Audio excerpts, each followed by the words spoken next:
Hi Year 4, nice to see you again. I thought I would read a teeny tiny bit more of chapter 20. So we've just left Miss Minton, who apparently has just fainted in the hospital because she just realised that Maya's not there.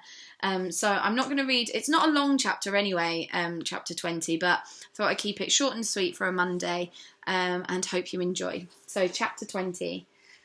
For a few hours, the bungalow had been beautiful. Orange and crimson and violet flames lit up the night sky. Showers of golden sparks flew upwards as the fire danced and played on the dying house. Then it was over, and there was nothing left, only grey ash and those strange objects which survived disaster, the nozzle of a flit gun, a splintered wash basin, and in what had been Mr. Carter's study, a single eye, cracked by the heat, staring creepily at the heavens. So when Finn sailed back down the Negro at dawn, he saw no flames and heard no roaring as the house was destroyed. Everything at first seemed as it always had done. The big trees by the river, the huts of the Indians, the Carter's launch riding at anchor. Then the dog, standing beside him, threw his head back and howled. "What is it?" asked Finn. But now he too smelled the choking, lingering smell of smoke, and as he sailed towards the landing stage, he saw it. The space, the nothingness where the Carter's house should have been. Not even an empty shell, nothing. He had thought that the news of his father's death was the worst thing that had happened to him, but this was worse because he was to blame. If he had taken Maya as she had begged, he was shivering so much that it was difficult to steer the Arabella to the jetty and make her fast. There was no point in searching the ruins. It was obvious that no one could survive such a blaze. But there was one last hope. The huts of the Indians had been spared. Perhaps they'd got Maya out. Perhaps he would find her sleeping there. He pushed open the door of the first hut and went inside. Then the second and the third. They were all completely empty. Even the parrot on his perch had gone. Even the little dog. A broken rope in the run outside showed where the pig, terrified by the flames, had run back into the forest. There was no doubt now in Finn's mind they had let Maya burn and fled in terror and in shame. What would it be like, Finn wondered, going on to living and one knowing that he'd killed his friend? The howler monkeys had been right to laugh when she said she wasn't going back. When he said he wasn't going back.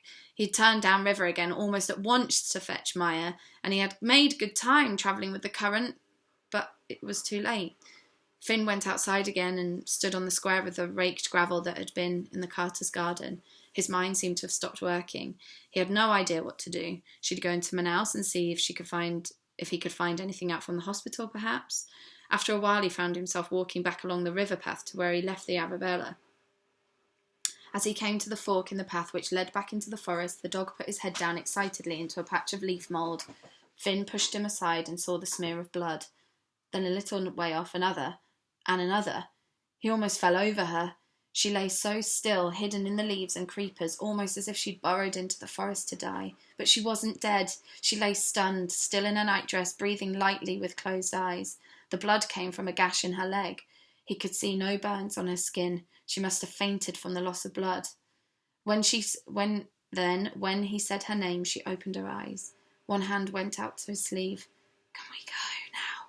she whispered, and he answered, "Yes." Maya opened her eyes and saw a canopy of trees, and shining through the topmost leaves a high white sun. She could smell the rich, heady smells of orchids and hear a bird whose single piercing cry came clearly over the puttering sound of an engine. Then the overhanging trees disappeared. She was looking up at the pale sky, and the light was suddenly so dazzling that she closed her eyes because she didn't want to wake up or to stop. She wanted what was happening to her to go on and on and on.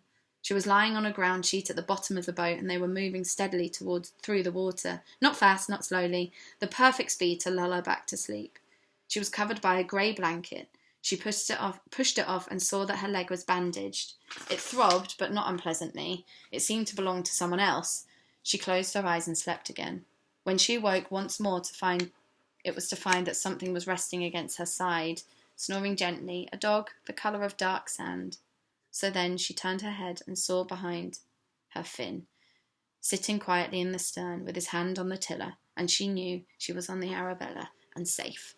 Right, it's not the end of the chapter, but it is the end of where we're going to read there. Good to hear that Maya's safe. Hopefully Miss Minton will find out that she's safe as well before she starts panicking too much more. Right, have a great day, and I will read to you a bit more later on in the week. Okay, lots of love. Bye.